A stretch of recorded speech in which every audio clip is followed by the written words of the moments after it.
Hello and welcome to a special edition of the News Quiz at the end of a week of mourning, contemplation and tribute after the death of the Queen. As we record, we are still within the national period of mourning and the Queen is lying in state in Westminster Hall. So this will be a rather different show to regular news quizzes as we reflect on the last week and the last 70 years, as well as looking at some of the other news from the UK and the rest of the known universe. I am Andy Zaltzman and I'm joined by Ayesha Hazarika, Zoe Lyons, Lucy Porter and Steve Punt. Now, whatever your views of the monarchy and its role in this nation's past, present and future, this has been an emotional and historic week as we come to terms in our many different ways with the death of the woman who's been the figurehead of this country for more than 70 years. So tell us your thoughts during this strange week. Lucy, how's it been for you?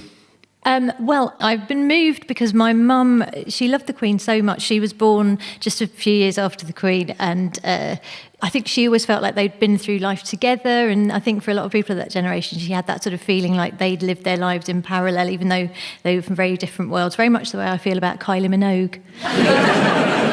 Kylie probably doesn't know me, but I always respect her and take an interest in her work, So yes, it's been a week because we have loads of royal memorabilia at home because my mum, when she died, we got all the memorabilia. So we have got more tea towels with the royal family on, and I've got a plate with the Queen Mum, which I keep above the cocktail cabinet.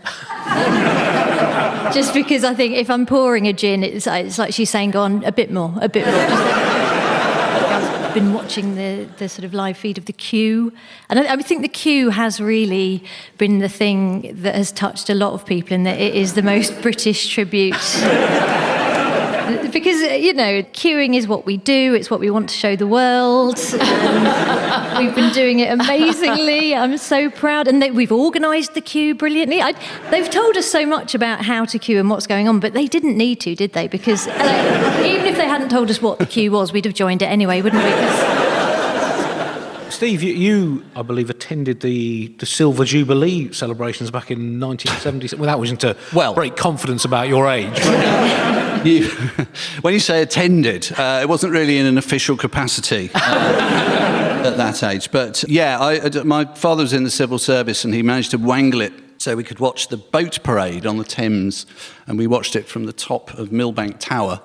And what it sort of taught me is the strange thing about royal events, which I hadn't really realised till then. So this is the first big royal event that I remember. And it made me realise that it's not just that you sort of want to participate, but you can participate. And I started the week as a very cynical 13-year-old, and I was actually annoyed that the BBC had banned God Save the Queen by the Sex Pistols in order to keep it off number one.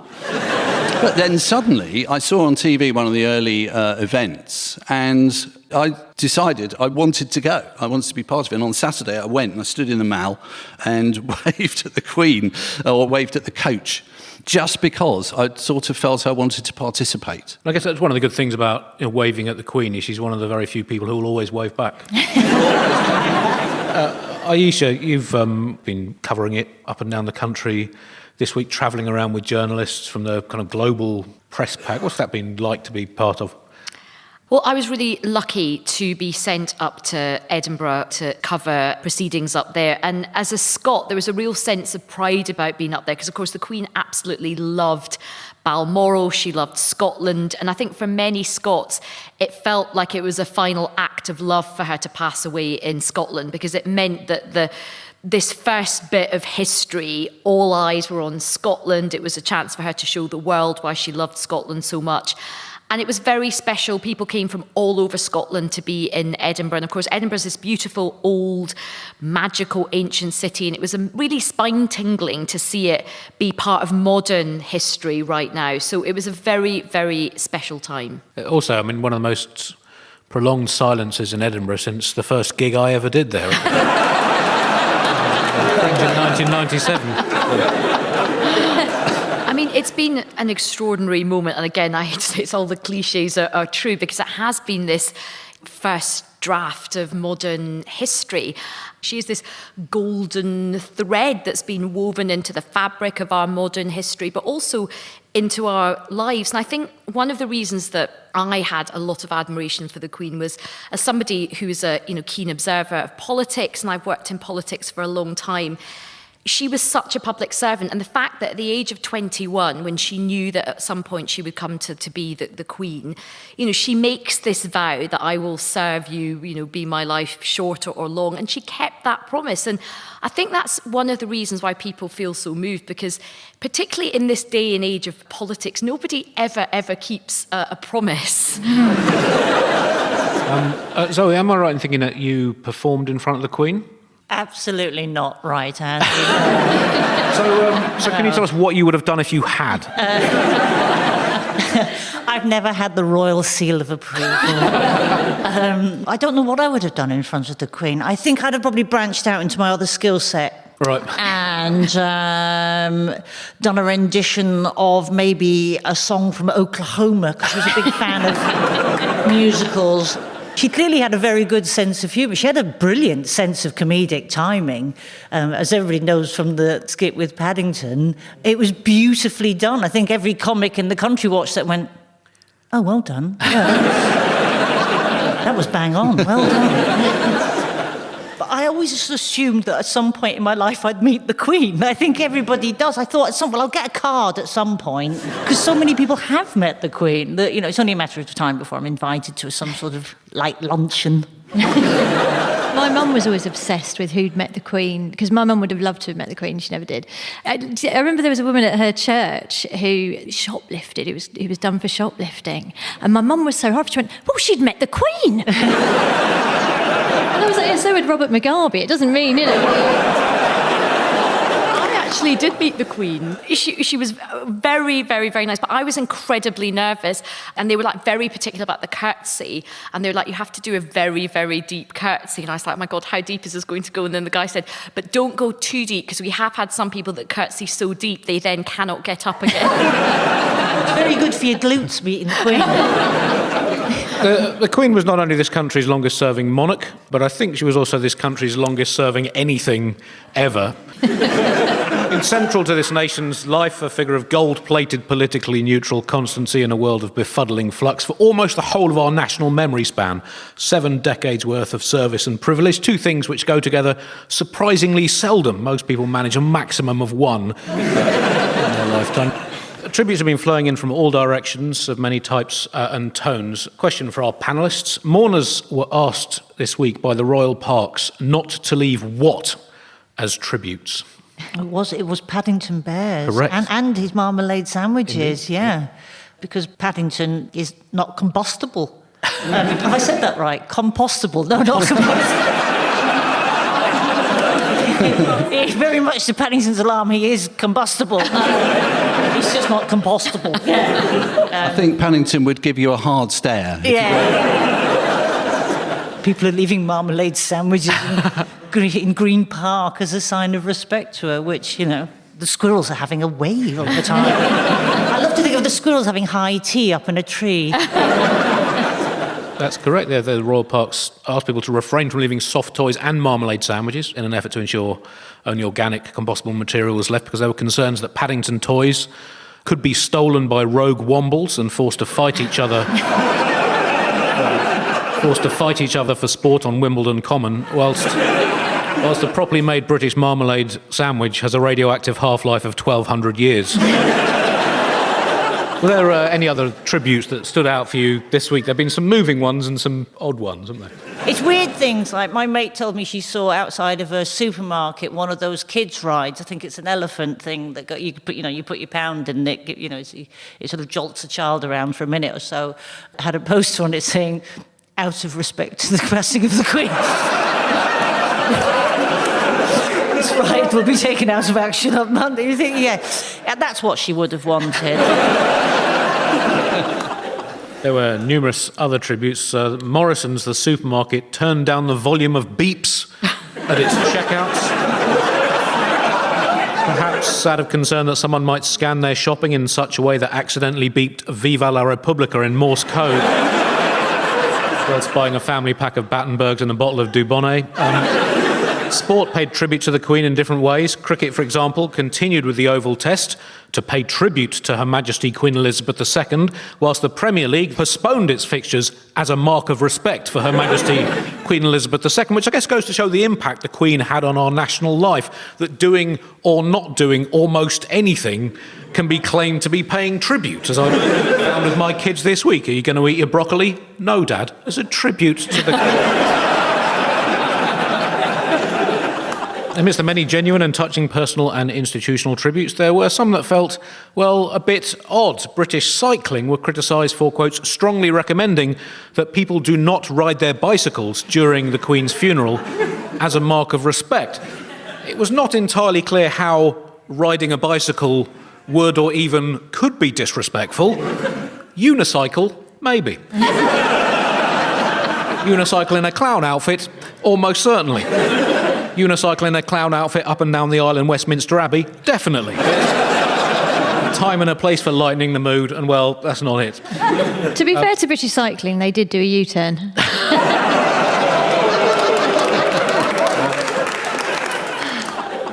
There hasn't been universal approval, however. According to the writer Brendan O'Neill, we saw this week an almost medieval act of what?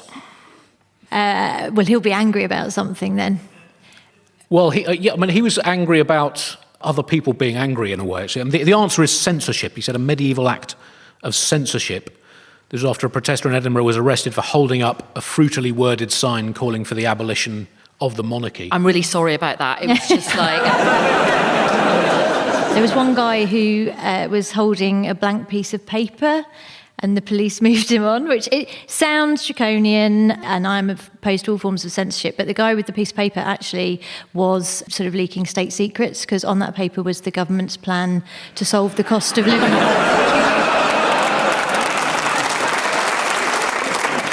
It's a kind of weird thing, wasn't it, that he was basically dealt with by the police because he might possibly be about to write something. Which, I mean, it is kind of...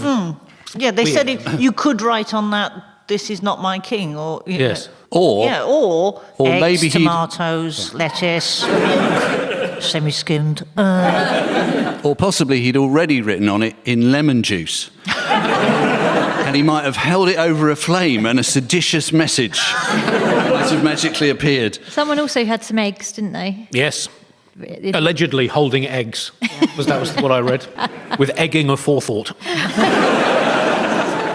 Someone else was arrested and then de-arrested for asking a quiz question at a proclamation ceremony in Oxford on Sunday, at which bookies' favourite Charles was confirmed as the new king. Simon Hill asked who elected him and was arrested before he'd even got to the multiple choice part of the question. Was it A, fate, B, chance, C, God, D, history, or E, all of the above?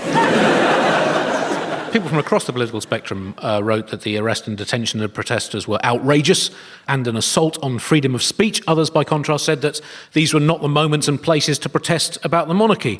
And they were both absolutely correct. The monarchy occupies a very strange place in our national political life. It is patently and unarguably undemocratic, but if we had a vote on whether or not to keep it, polls suggest that people would vote overwhelmingly in favour of it. So I don't know where that leaves it in terms of our nation's political life. There will be time in future weeks to consider the monarchy's role, purpose and function in the nation we are today, but the Queen had approval ratings that elected politicians could barely even dream of. And in a nation where we have a Prime Minister voted in by 1/8 of 1% of the people, plus a slight problem with misleading buses, I don't think getting rid of one of the only things that has actually been working well in our public life should be too high up our democracy-fixing to-do list. Right, I think it might be time to move on to the rest of the news. Well, it's been, I think it's fair to say, an unusual first week as Prime Minister for Liz Truss. The overflowing in tray she inherited from the aching void of nothingness that was the interim between Boris Johnson and her over the 2 weeks in which he clocked off. That remains, and it leads me to our first question. What do a delicious salmon mornay and a 14-year food inflation high of 13.1% have in common? salmon mornay. Right, you lost me completely in the question. Is it something to do with gas? It's not to do with gas? Oh, no. Oh, no, it's food inflation. There is food. Everything's gone up.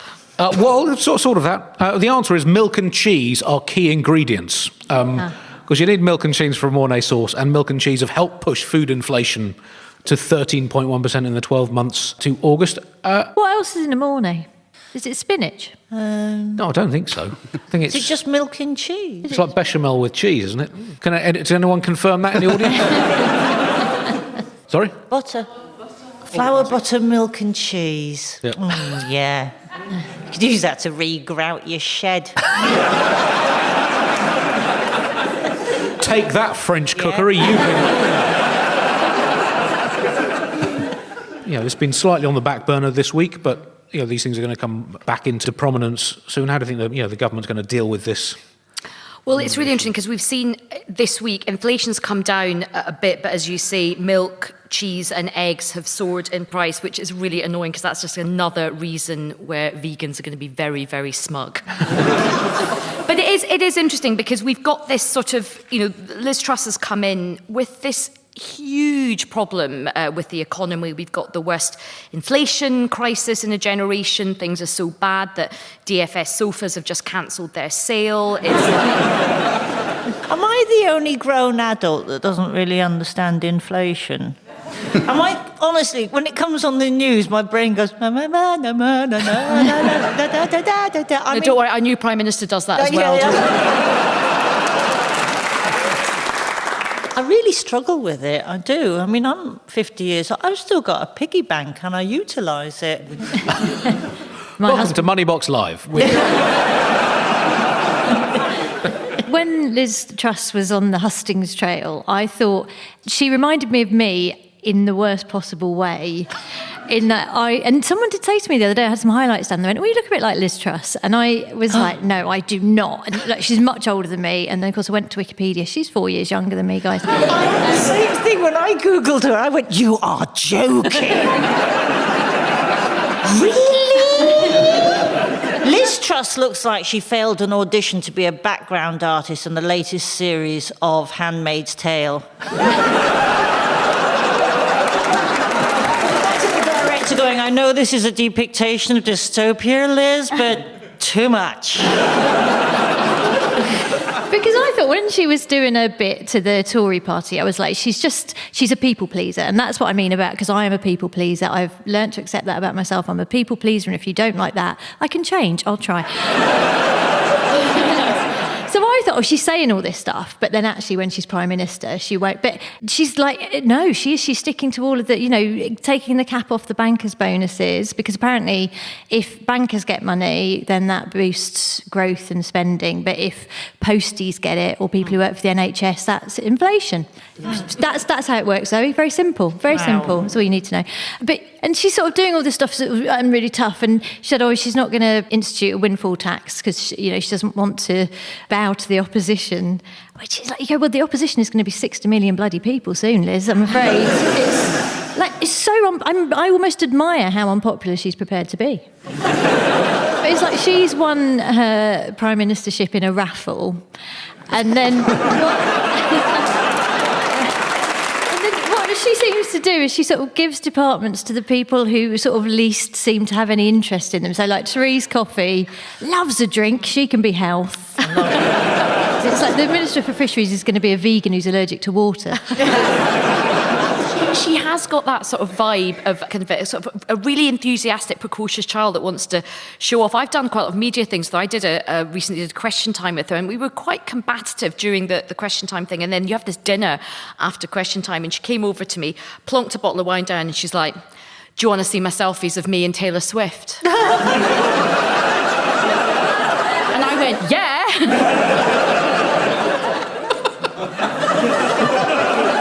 I'm sure Harold Macmillan was very similar. Here's me with the Beverley Sisters. Steve, what have you made of the initial movements of the Truss government? Well, you have to hope they've got something up their sleeve, don't you? I mean, it may be, given what's happened to the price of eggs and milk and cheese, that the reason they've lifted the cap on bankers' bonuses is that somebody can still afford quiche. Because otherwise a lot of jobs are going to be lost in the quiche industry, and they're thinking ahead there. No, they're not, are they? They're not. It's interesting that the windfall tax issue was one of the Truss's first acts as Prime Minister to announce that typical household energy bills are going to be capped at £2,500. But the issue was who's going to pay for it. And I guess the options were energy companies with billions in profits and trillions in reserves, nurses, because they work very hard, so they're not often at home, so they don't really need to pay for energy at home, or our grandchildren. And they've gone with our grandchildren because this is going to be funded by increased government borrowing. And don't you find it's amazing how generous the unborn are? Yes. They will pay for it, just whack it on their tab, they don't want it. They're also still paying for COVID, and they're still paying for the bailouts in 2008 as well. It's the windfall tax, it's one of those things as well, people say, oh, all politicians are the same, but there are political choices. And the extraordinary thing is like the boss of BP has even said that a windfall tax would not stop them investing in renewables. And it is just incredible. But then I sort of think, why is she so reluctant to do this? I mean, she's a former employee of Shell, the biggest sole contributor to her leadership fund, apart from Claire's accessories, was the wife of a former BP executive. I mean, I can't think why she doesn't want to impose a windfall tax. The EU's taking a different tack. The European Commission apparently wants oil and gas companies to pay a 33% solidarity contribution on their profits. Now, is this the key? It's all about branding. If you call it a solidarity contribution instead of a windfall tax, it feels like a more positive thing, isn't it? I mean, maybe we should be going to our energy company saying, would you like to make a hungry children having lunch contribution? Pay the really nice guy levy. Maybe is this all we need? Just brand We're having a whip round. Yes, the European Union is reportedly set to raise €140 billion from a windfall tax on energy companies' abnormally high profits, even though this may mean that some energy bosses will have to use a slightly cheaper brand of yacht wax. The whole business reeks of communism, and I'm glad we're out of it.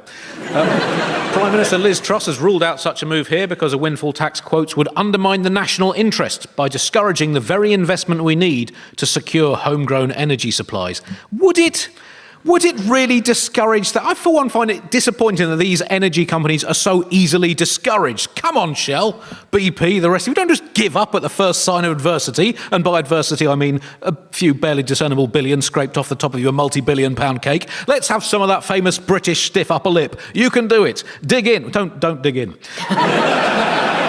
Treasury estimates suggest that UK gas-producing electricity generators could make excess profits totalling as much as £170 billion over the next 2 years. That's excess profits on top of the already megalithic profits. That is enough to pay for a virtual reality headset for every person under the age of 25 in this country to live out the alternative future of their choosing that has been stripped away from them. It's enough to pay for a freshly minted waxwork of every person in the UK to be installed in Madame Tussauds, or to build an exact replica of the United Kingdom and float it just off the coast of Dubai, so that we can all move there and never worry about our heating bills again and have a vague chance of being awarded the World Cup. Moving on to our science round now. Scientists claim to have discovered the best way to stop what? I think scientists have discovered the best way to stop babies crying. Correct. Which I read with great excitement, even though my children are past that stage now, because I thought it would be great to have some scientific knowledge of this. And what it turns out you have to do is walk them about a bit and then sit down. I mean, it's not I thought it was going to be like a laser.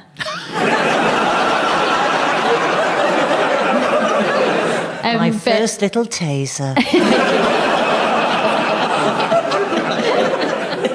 And even then, so they said, walk them around for a bit and then sit down and don't change direction, which is so, well, how big's your flat got to be?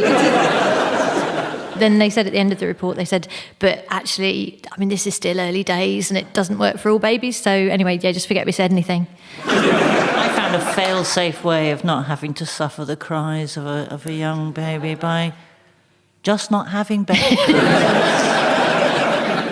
think there's a follow-up to that as well. The best way to soothe a baby is to give it some sugar and then give it back to its parents. It's all inconsistent, that's the trouble. I mean, my daughter, you could get her to sleep by putting her in the car and then taking the handbrake off and letting it go. But my son, that would do nothing for him at all. If you drove around the car, it'd just wake him up.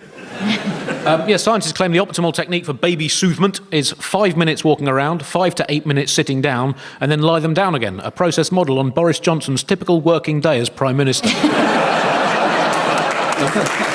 Other ways to soothe a crying baby include calmly and rationally explaining why its tears are futile. And telling it that it needs to see its current rather self-centred and woke troubles in the broader context of the world as a whole. If that fails, try watching old Pathé newsreel footage of 1930s sport, or simply wait 40 to 45 years until they're too numb to the ills of the world to shed a single tear.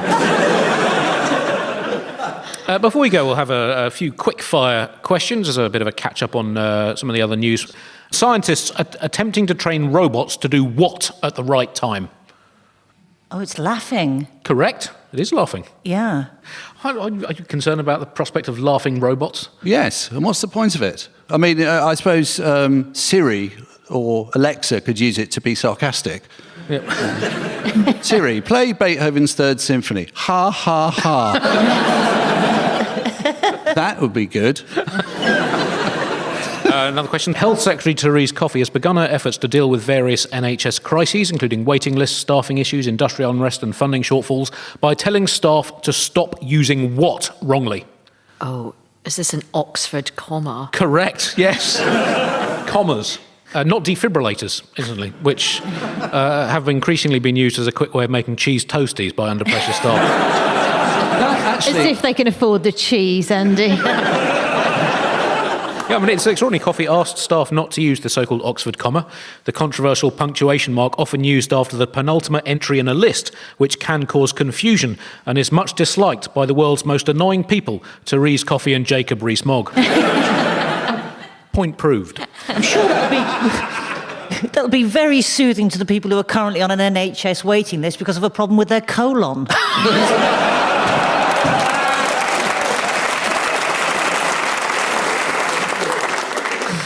Right, well, that brings us to the end of this week's news quiz. We do hope you've enjoyed listening. It's been a unique, difficult, historic week, and we will be back next week as news fully re-emerges to be properly quizzed once more. Thank you very much for listening. Taking part in the news quiz were Ayesha Hazarika, Lucy Porter, Steve Punt and Zoe Lyons. In the chair was Andy Zaltzman, and additional material was written by Alice Fraser, Mike Shepherd and Cameron Loxdale. The producer was Georgia Keating, and it was a BBC Studios production.